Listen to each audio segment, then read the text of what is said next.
बिस्मिल्लाहिर्रहमानिर्रहीम। अस्सलाम वालेकुम। उम्मीद करता हूँ अल्लाह के फजल करम से आप सब खैरियत से होंगे। अक़वाम आलम पर नज़र दोहराएँ तो एक हकीकत आपको वाज़िह तौर पर नज़र आएगी।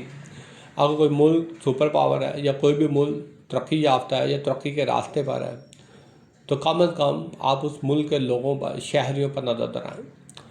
उन लोगों के रवैयों को देखें कि वो किस तरह के हैं, फिर आपको उस मुल्क की तरक्की का राज भी पता चल जाएगा। फिर आपको ये भी पता चलेगा आखिर उस मुल्क में जो असूल हैं, जो क़वानीन हैं, वो किस तरह से चलाए जाते हैं, वो लोग किस तरह से अपने मुल्क की तरक्की में अहम किरदार अदा करते हैं। फिर जाके आपको पता चलेगा कि मुल्क का हर फर्द जो है वो मुल्क की तरक्की में कितनी अहमियत रखता है।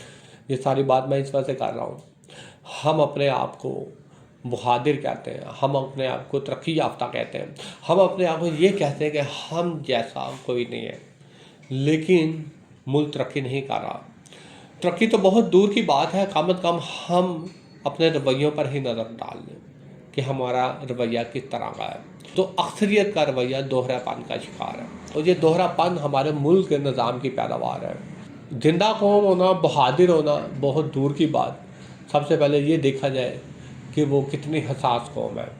उस मुल्क के शहरी एक दूसरे के लिए कितना एहसास रखते हैं, कितना दुख दर्द रखते हैं, एक दूसरे की खुशियों में कितना शरीक होते हैं। अगर आपके मुआशरे में रहने वाले लोग हर उस शख्स के हक़ में खड़े हो जाते हैं जिसके साथ नाइंसाफ़ी हो रही हो, और वो लोग जालिम के ख़िलाफ़ डट कर खड़े हो जाए, उसका हाथ रोकें, किसी के शर या जुल्म से बचाएं, तो समझ जाए मुल्क तरक्की कर रहा है।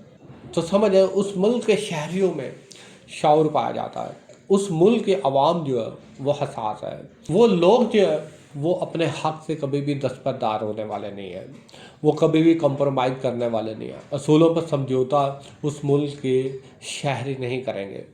वो हमेशा गलत को गलत, सही को सही ही कहेंगे, हमेशा हक़ के साथ ही खड़े होंगे, चाहे बातिल कितना ही ताकतवर क्यों ना हो जाए, वो कभी भी उसका साथ नहीं देंगे।